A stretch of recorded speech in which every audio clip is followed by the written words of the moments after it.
तो hello guys, मेरा नाम आदित्य कुमार है और आप देख रहे हैं अपने यूट्यूब चैनल दी ट्रू गोल। तो दोस्तों, आज की इस हम लोग वीडियो में हम लोग क्लास 10th का चैप्टर 1 का पार्ट 1 डिस्कस करेंगे, और जिस चैप्टर का नाम है केमिकल रिएक्शन एंड इक्वेशन। तो बिना किसी देरी के वीडियो को करते हैं स्टार्ट। तो पहले चैप्टर के मतलब समझते हैं क्या केमिकल रिएक्शन और इक्वेशन। केमिकल रिएक्शन क्या होता है, इक्वेशन क्या होता है। तो केमिकल रिएक्शन जो होता है ना दोस्तों, ये एक वो प्रोसेस है जिसमें अलग अलग चीज़ें, अलग अलग केमिकल कंपोनेंट्स एक दूसरे से रिएक्शन करते हैं, और जब एक नया प्रोडक्ट बनाते हैं तो उसको केमिकल रिएक्शन बोलते हैं। और उस रिएक्शन को जब हम किसी एक फॉर्मेट में बनाते हैं तो उसको बोलते हैं केमिकल इक्वेशन। ठीक है। तो अब क्लास 9th में आपने बहुत सारे ऐसे चीज़ों के बारे में आपने पढ़ा होगा, केमिस्ट्री में है ना, रिएक्शंस के बारे में पढ़ा होगा, हल्का फुल्का आपने जानकारियाँ ली होंगी। तो वही उसी चीज़ को हम और एक्सप्लोर करके इसको हम लोग जानेंगे। वही लिखा हुआ है कि chemical changes of matter in previous classes, जो आपने जो पहले वाले क्लासेस में ये सब आपने पढ़ा था। लुविजर के बारे में पढ़ा था, है ना, प्राउस्ट के बारे में पढ़ा था, आपने उन साइंटिस्ट के बारे में पढ़ा था, उनके बारे में जाना जो उन्होंने क्या क्या बताया, ये सब सारी चीज़ें। अब इसी को हम लोग ना उन्हीं सारे चीज़ों को हम लोग और डीप में जानने के प्रयास करेंगे। तो ध्यान दीजिएगा।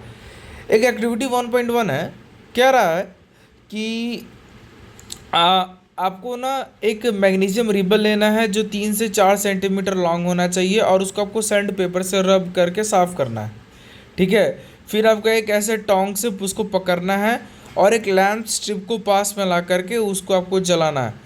अब देखिएगा कि वो जो है मैग्नीशियम रिबन जो है ना, आपके आंखों के सामने ही ऐसे राख बन जाएगा। ठीक है। और वहाँ पर उसका क्या नाम लिखा है, मैग्नीशियम ऑक्साइड। तो कह रहा है, तो एक ये केमिकल रिएक्शन को दर्शा रहा है जिसमें एक एलिमेंट यानी मैग्नीशियम एक मेटल है, उसका एक रिबन है, उसको आपने जलाया तो वो राख बना जिसको नाम है मैग्नीशियम ऑक्साइड। कैसे? तो हम सभी को पता है कि जब भी Mg, अब कोई चीज़ में आग लग रहा है तो आग कौन से गैस के चलते लगता है, ऑक्सीजन। तो ऑक्सीजन के साथ वो जला तो उसने बना दिया MgO। ये तो बेसिक सब बच्चों वाला चीज़ें हैं, तो ये सब चीज़ें हैं। ठीक है दोस्तों। तो ये था, तो ये रिएक्शन है। तो इसमें जो चीज़ें हैं ना, वो आपको बताया जा रहा है, इस रिएक्शन में ये बताया जा रहा है कि कोई भी अगर चीज़ अगर ऑक्सीजन के साथ रिएक्शन करता है तो वो ऑक्साइड बनाता है। जैसे कि मैग्नीशियम ने ऑक्सीजन के साथ रिएक्शन किया बाय बर्निंग, है ना, तो वहाँ पे उसका जो राख बना वो मैग्नीशियम ऑक्साइड बना। ठीक है। ये एक्टिविटी 1.1 था। फिर एक्टिविटी 1.2 कह रहा है कि आपको एक लेड नाइट्रेट लेना है। ठीक है। और आपको उसमें पोटाशियम आयोडेट का सोल्यूशन डालना। तो अब क्या देखिएगा। ठीक है। तो आपने क्या लिया है, लेड नाइट्रेट PbNO3।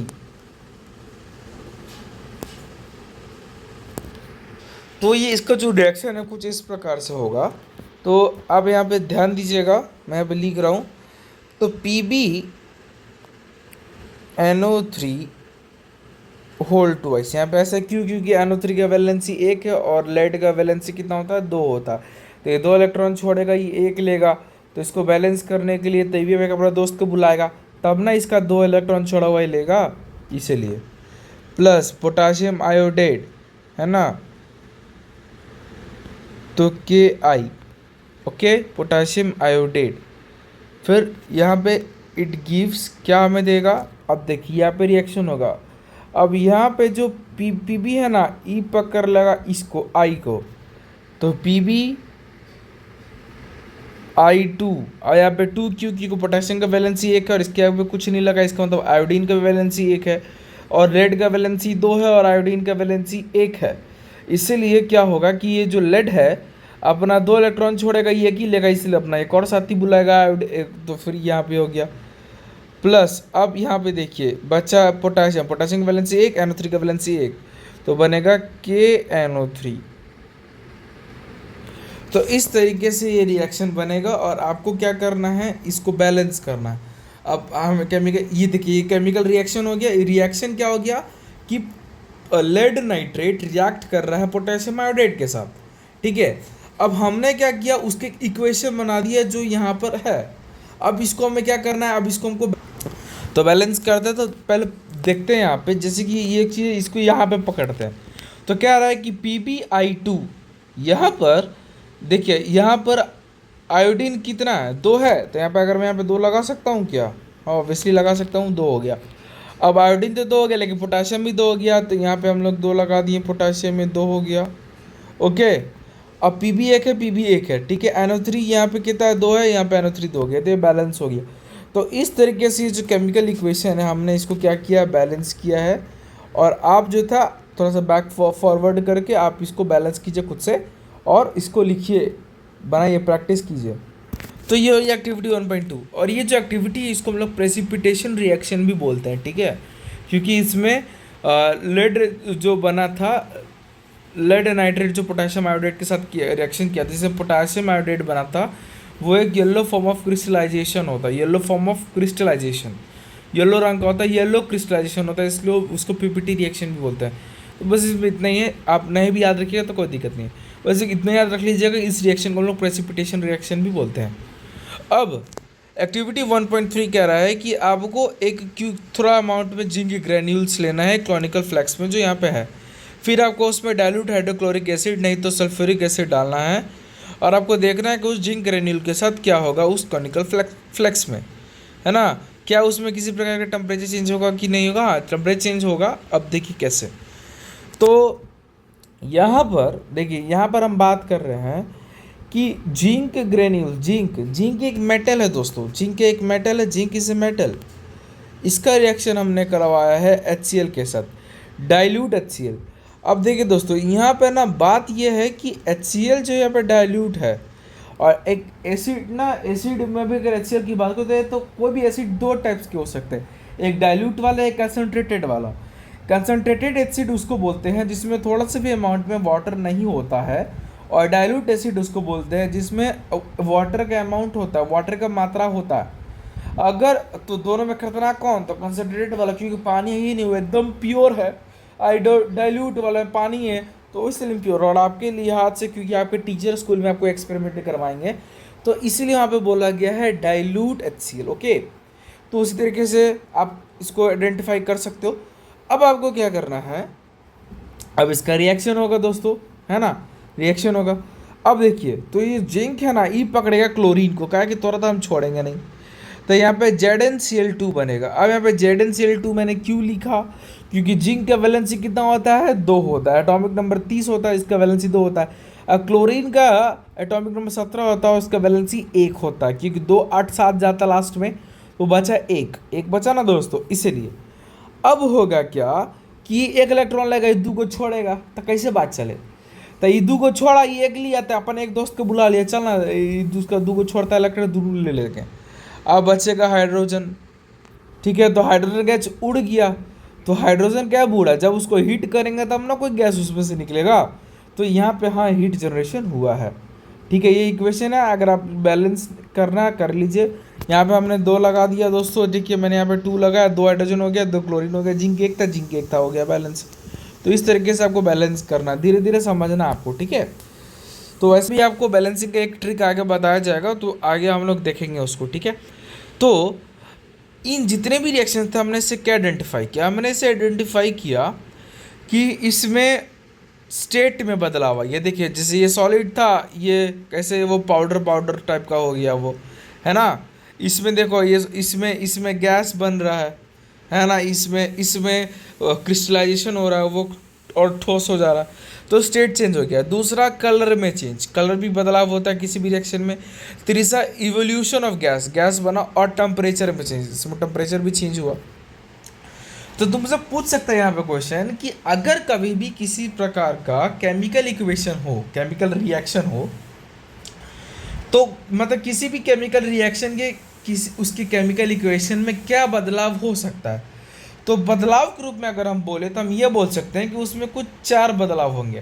पहला, स्टेट में बदलाव, दूसरा कलर में चेंज, तीसरा इवोल्यूशन ऑफ गैस, और चौथा चेंज इन टेम्परेचर। और ये चारों बहुत इंपॉर्टेंट है, आपको याद करना पड़ेगा, ठीक है। और इस चैप्टर में जो भी हम अलग अलग केमिकल रिएक्शन पढ़े उसका हम सिंबॉलिक रिप्रेजेंटेशन करेंगे चैप्टर के साथ, मतलब टॉपिक के साथ। तो अपना टॉपिक है पहला, केमिकल इक्वेशन। तो कह रहा है कि when a magnesium ribbon is burned in oxygen, it's gets converted into magnesium oxide. तो ये तो केमिकल इक्वेशन हो गया सेंटेंस के फॉर्म में।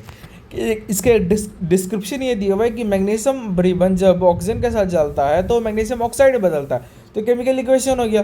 अब इस केमिकल रिएक्शन हो गया, इस केमिकल रिएक्शन को हम लोग वर्ड इक्वेशन में लिखे, जैसे कि magnesium plus oxygen it gives magnesium oxide, और जो रिएक्शन करता है उसको रिएक्टेंट बोलते हैं, जो रिएक्शन करने के बाद जो बना उसको प्रोडक्ट बोलते हैं।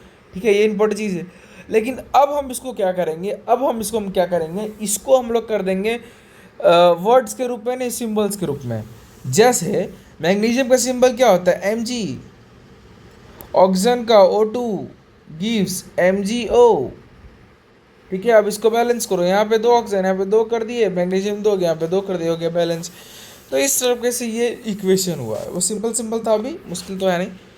अब जब हम किसी भी वर्ड इक्वेशन को जब हम मतलब में रिएक्टेंट और प्रोडक्ट को शो करते हैं तो उसके बीच में एक एरो बनाते हैं। ठीक है, और लेफ्ट हैंड साइड में ठीक है, और लेफ्ट हैंड साइड और राइट हैंड साइड के बीच में हम लोग प्लस का साइन बनाते हैं। ठीक है, और फिर वहाँ पे आगे रिएक्टेंट लिखेंगे, फिर यहाँ पे प्रोडक्ट लिखेंगे। इस तरीके से वो हम लोग वो काम करते हैं। अब जब हम किसी भी केमिकल इक्वेशन को लिखते हैं, अगर सिंबल हो इस तो ऐसे लिखेंगे, तो आपको ना उस चीज़ का आपको सिंबल पता होना चाहिए। ठीक है, ये सब चीज़ें हैं जो हल्का सा आसान चीज़ें। अब हम लोग ये देखते हैं बैलेंस्ड केमिकल इक्वेशन। अब ये बहुत ही इंपॉर्टेंट है। ठीक है, और आपने क्लास 9th में आपने पढ़ा था, एक लॉ पढ़ा होगा आपने, मैं आपको बता रहा हूँ, जिस लॉ का नाम है the law of conservation of mass. और ये बहुत ही इंपॉर्टेंट लॉ है जो अपने क्लास 9th में पढ़ा था, और इसको लुविजियर ने दिया था। और लुविजियर को हम लोग फादर ऑफ केमिस्ट्री भी बोलते हैं। ठीक है, तो लुविजियर ने कहा था, मतलब law of conservation of mass के अकॉर्डिंग कहने का मतलब है कि कोई भी चीज़ जो मैटर से बना है उसका मास हमेशा कांस्टेंट होता है, और ना मास घट सकता ना बढ़ सकता। तो अगर यहाँ पे अगर किसी प्रकार का अगर रिएक्शन हो रहा है दोस्तों, अगर यहाँ पे किसी प्रकार, तो मैं वही बता रहा था कि जब आप जैसे यहाँ पे हम देखिए कि हमने जो यहाँ पे इक्वेशन लिखा है ये बैलेंस नहीं है, इसको बैलेंस करना है। क्योंकि law of conservation of mass के अकॉर्डिंग अगर रिएक्टेंट हो चाहे प्रोडक्ट, से मतलब नहीं कि किसी भी चीज़ का मास कांस्टेंट होता है, तो मैग्नीशियम का जो मास होगा वो यहाँ पे भी मास होना चाहिए। ऑक्सीजन का जो मास रिएक्टेंट में होगा प्रोडक्ट में भी उसका मास होना चाहिए कि नहीं। अगर ऑक्सीजन प्रोडक्ट में 2 है तो रिएक्टेंट में भी 2 ही होगा, क्योंकि मास तो कह रहा कांस्टेंट होना चाहिए। तो मास अगर कांस्टेंट नहीं करेंगे तो वो इक्वेशन बैलेंस कैसे होगा। तो वही कह रहा है कि बैलेंस्ड केमिकल इक्वेशन बेस्ड करता है on the law of conservation of mass, है ना, जो अपने क्लास 9 में पढ़ा था, और इसको लुविजियर ने दिया था। ओके, तो ये बैलेंस केमिकल इक्वेशन के लिए मतलब एकदम मानना ही पड़ेगा इसको। अगर इसका हम डेफिनेशन बोलना चाहें तो हम लोग ये कह सकते हैं कि the total mass of the element present in product of a chemical reaction has to be equal to the total mass of element present in the reactants. तो अगर हम इसको यहाँ पे अंडरलाइन करें तो ये देखिए, ये हो गया दी टोटल मास, ये वाला पूरा। ठीक है, आप इसको अंडरलाइन कर लीजिए, ये वाला। तो ये दोनों चीज़ें ना ये करना, क्योंकि एलिमेंट्स जो हैं, जो किसी भी केमिकल इक्वेशन में हम दर्शाए हैं, उनका मास क्या होना चाहिए, कांस्टेंट होना चाहिए। ठीक है, ये हल्का सा बेसिक चीज़ था जो मैंने आपको बता दिया।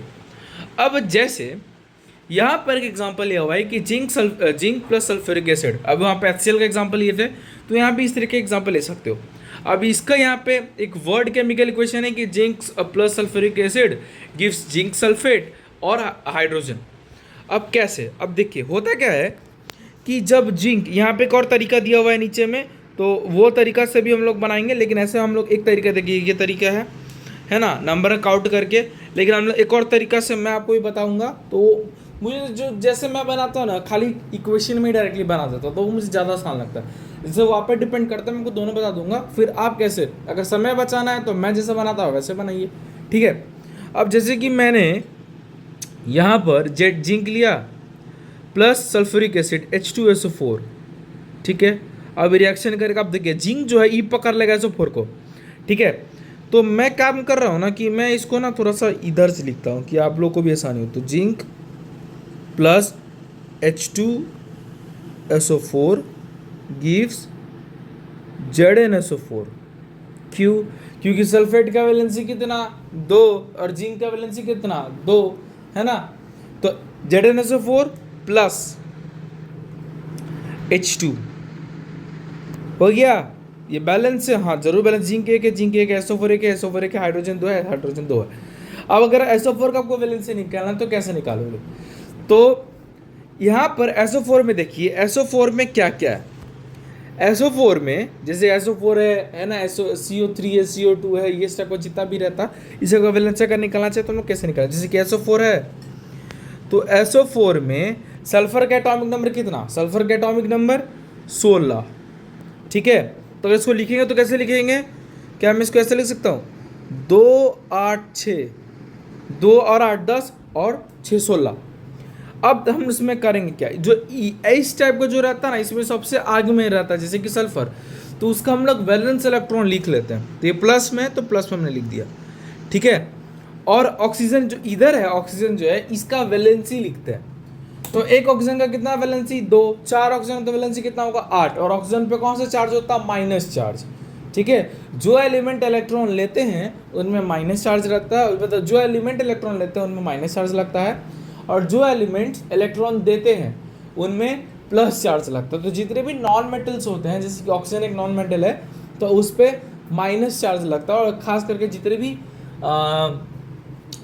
मेटल्स होते हैं उनमें प्लस चार्ज लगता है, ठीक है, ओके। तो इसमें 8 माइनस ऐसे। अब मानिए किसी को आपने 8 रुपये कर्जा लिया, आप 6 रुपये दे रहे, तो कितना माइनस में? 2 माइनस में। तो इसका वैलेंसी कितना 2 माइनस, तो 2 वैलेंसी हो गया।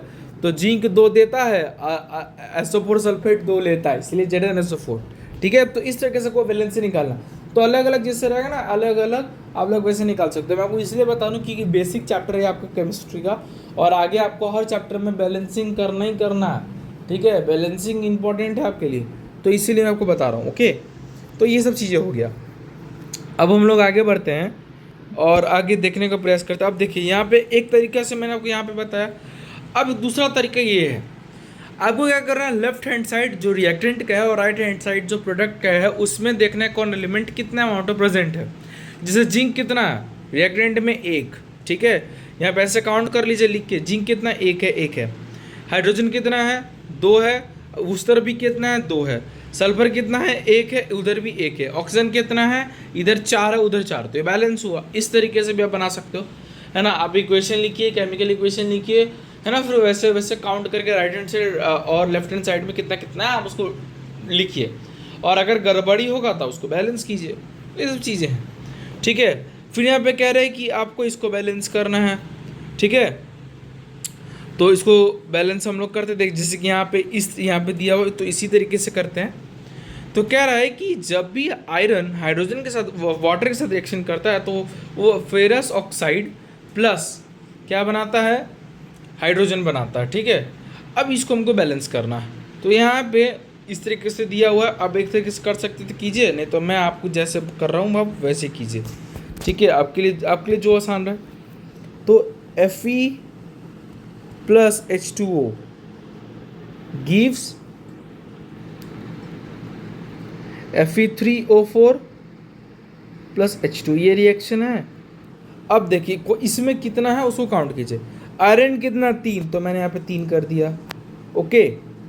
और यहाँ पर हाइड्रोजन देखिए कितना है, यहाँ पर हाइड्रोजन 2 है, यहाँ पे 2 है, और ऑक्सीजन यहाँ पे कितना है 4 है, ठीक है। तो मैं अगर यहाँ पे कितना लगाऊंगा कि ऑक्सीजन इधर भी 4 हो जाए, है कि नहीं, तो मैं यहाँ पे लिख दूंगा 4।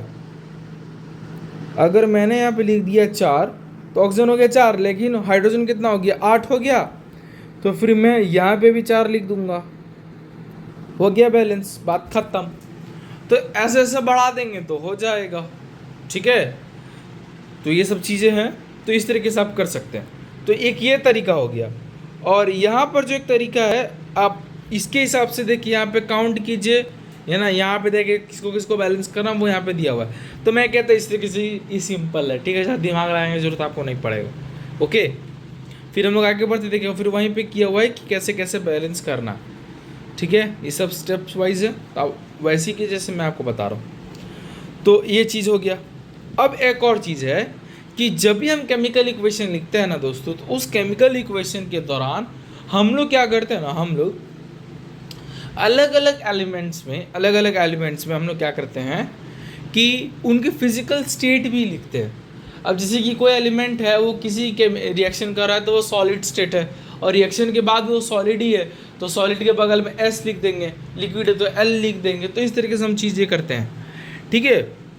और अगर वो अलग अलग चीज़ों का ग्रुप का मिक्सअप है और वो थोड़ा सा लिक्विड टाइप का फ्लूइड है, तो उसको मैं एक्वस लिखते हैं। जैसे कि H2SO4 वो क्या एक्वस सोल्यूशन है, ठीक है। तो उसमें पानी मिला हुआ रहता है तो वो एक्वस सोल्यूशन हो गया। तो अलग से उसमें कुछ मिला रहे, चाहे वो फ्लूइड रहे तब, और खाली वाटर हो तो वो लिक्विड होता है। तो ये सब चीज़ें हैं। अब जैसे कि यहाँ पर एक रिएक्शन दिया हुआ है, ठीक है, वही यहाँ पे लिखा हुआ है कि वो गैसियस स्टेट का भी हो सकता है, लिक्विड स्टेट का भी हो सकता है, एक्वस का भी हो सकता है, सॉलिड स्टेट का भी हो सकता है। और उसको हम लोग रिएक्टेंट ऑफ प्रोडक्ट में रिप्रेजेंट करते हैं। जैसे कि गैस होगा तो G, लिक्विड होगा तो L, एक्वस होगा तो AQ, और सॉलिड होगा तो S। अब जैसे कि देखिए यहाँ पे आयरन वाटर के साथ रिएक्शन कर रहा है तो Fe3O4 और H2 बना, जो हमने थोड़ी देर पहले पढ़ा था।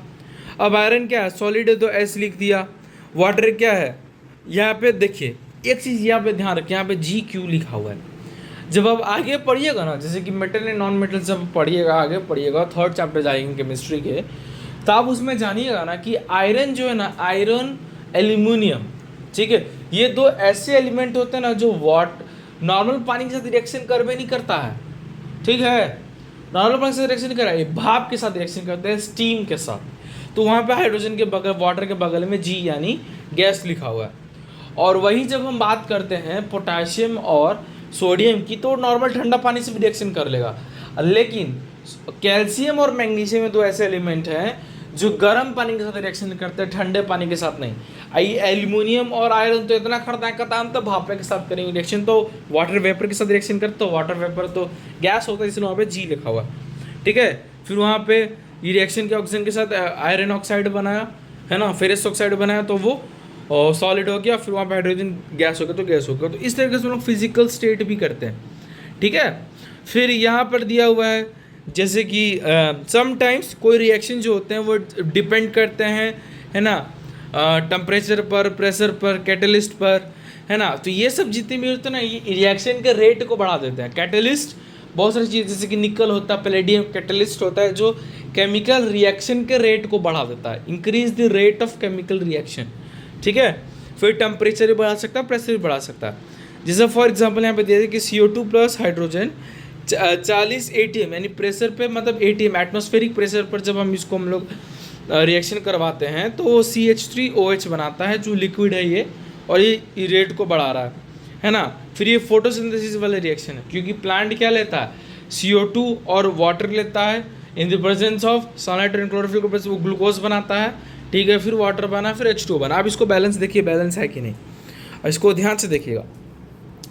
हम किसी एक तरफ पकड़ते हैं, जैसे कि मैंने इस तरफ रिएक्टेंट तरफ हाइड्रोजन को पकड़ा।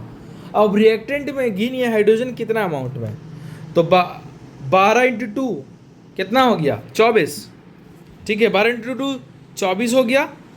अब यहाँ पे आप देखिए 12 × 2 24 हो गया, 24 हाइड्रोजन है, तो इधर भी हाइड्रोजन में कितनी संख्या करें, कितना होना चाहिए, 24 होना चाहिए। तो इधर पहले से 6 है, 12 है, 12 हो गया, अब और 12 चाहिए। तो यहाँ पे देखिए ये भी 12 हो गया, तो 24 हाइड्रोजन हो गया। कार्बन देखिए, कार्बन यहाँ पे कितना है, 6 है, ठीक है। यहाँ पे कार्बन कितना है, 6 है, बैलेंस हो गया। ऑक्सीजन देखिए, ऑक्सीजन 6 × 2, यहाँ पे 2 पहले से, तो 6 × 2 12, और इधर ऑक्सीजन 12, 12 12 24। अब देखिए इधर देखिए, ऑक्सीजन इधर हो गया कितना, 6, इधर कितना हो गया, 12, 12 और 6 18, और इधर देखिए 6 कितना हो गया, 24।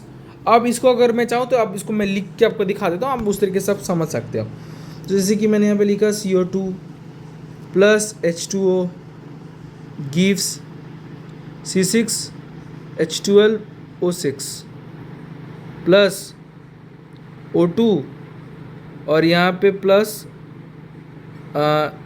H2O।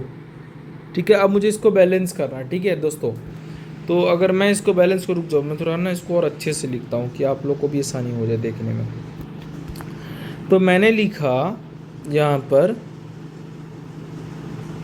CO2 plus H2O gives C6H12O6 plus O2 plus H2O। ठीक है, ये मैंने लिखा। अब मुझे इसको करना है बैलेंस। अब देखिए, किसी भी तरीके जगह से ना आपको पकड़ना सबसे बड़ा वाला, जैसे कि मैंने यहाँ पे, जैसे कि यहाँ पे लिखा हुआ है, जैसे कि यहाँ पे 6 और यहाँ पे लिखा हुआ है 12। अब देखिए, तो रिएक्टेंट और ये रिएक्शन दिया हुआ है। अब आपको करना है इसको बैलेंस। यहाँ पर देखिए हाइड्रोजन की संख्या कितना है, 24 है। ठीक है, यहाँ पर 12 है, तो यहाँ पे हम कितना लगाएंगे कि 12 12 यहाँ पे 24 हो जाए, तो यहाँ पे 6 लगाएंगे, 6 हमने लगा दिया, 24 हो गया। और ये हो गया बैलेंस। कार्बन यहाँ पे कितना है, 6 है, तो यहाँ पे 6 कार्बन थे। रुकिए मैं और आपको आसान कर देता हूँ। देखिए, इसको मैंने मिटाया, इसको मैंने मिटाया और इसको मिटाएगी, जो जो जो पहले से लिखा हुआ बस मैं वही लिख रहा हूँ। ठीक है, अब देखिए यहाँ पे कार्बन की संख्या कितनी है, 6 है, तो मैंने यहाँ पे 6 लिख दिया, कार्बन 6 हो गया। अब देखिए ऑक्सीजन यहाँ पे कितना हो गया, यहाँ पर ऑक्सीजन हो गया कितना, 12। ठीक है, रुक जाइए, तो मैंने ये लिख दिया, क्लियर।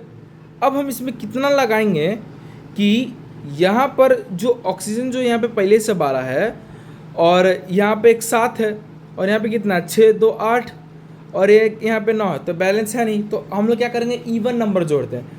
तो अगर मैं यहाँ पर अगर 12 जोड़ दूँ, ठीक है, तो यहाँ पे तो कितना हो गया, हाइड्रोजन 24 हो गया। अगर फिर यहाँ पे फिर मैं 6 लगा दूँ तो यहाँ पे हाइड्रोजन भी कितना हो गया, 24 हो गया। अब जोड़िए ऑक्सीजन कितना हो गया, यहाँ पर ऑक्सीजन 6 हो गया। ठीक है, 6 6 12 हो गया और 2 14 हो गया, गड़बड़ा गया। यहाँ पे देखिए, यहाँ पर ऑक्सीजन कितना, यहाँ पे देखिए, यहाँ पे अब यहाँ पे जोड़िए, अब ऑक्सीजन यहाँ पे कितना 12 12 24 हो गया। यहाँ पे 24 करेंगे तो यहाँ पे अगर मैं 6 लगा दूँ तो ऑक्सीजन हो गया कितना, यहाँ पे ऑक्सीजन हो गया 12, यहाँ पे हो गया 6 18 और यहाँ पे 6 24। ठीक है, ये हो गया। कार्बन 6 था, कार्बन 6 था, हाइड्रोजन 24 हो गया, तो 24 हो गया। तो इस तरीके से यहाँ पे केमिकल इक्वेशन है जिसको आपने बैलेंस कर लिया। ठीक है, अब यहाँ पे ज़रूरी क्या है कि यहाँ पर आपको ज़रूरी है कि सबको आपको लिखना है एक किस स्टेट में है। तो जैसे कि कार्बन डाइऑक्साइड, और प्लांट क्या लेता है, कार्बन डाइऑक्साइड और प्लस वाटर लेता है, तो यहाँ पे एक्वस लिखा हुआ है, क्योंकि जब कार्बन डाइऑक्साइड भी लेगा वाटर भी लेगा तो कार्बन डाइऑक्साइड वाटर के साथ मिल जाएगा, इसलिए वहाँ पे एक्वस सोल्यूशन है। फिर वहाँ पे हाइड्रोजन जो लिक्विड है, फिर वहाँ पे इस तरीके से यहाँ पे इक्वेशन दिया हुआ है, ग्लूकोज एक्वस सोल्यूशन में है, O2 एक्वस सोल्यूशन में है और H2O लिक्विड सोल्यूशन में है। तो इस तरीके से वहाँ पे कि फिजिकल स्टडी के साथ हमने वो रिएक्शन परफॉर्म किया है। ठीक है दोस्तों, तो बस आज के वीडियो के लिए इतना ही, और नेक्स्ट पार्ट में हम लोग जरूर मिलेंगे पार्ट 2 में, और फिर आगे इस चैप्टर के आगे नेक्स्ट पार्ट को डिस्कस करेंगे। तो बिना किसी तरीके वीडियो का एंड करते हैं। जय हिंद।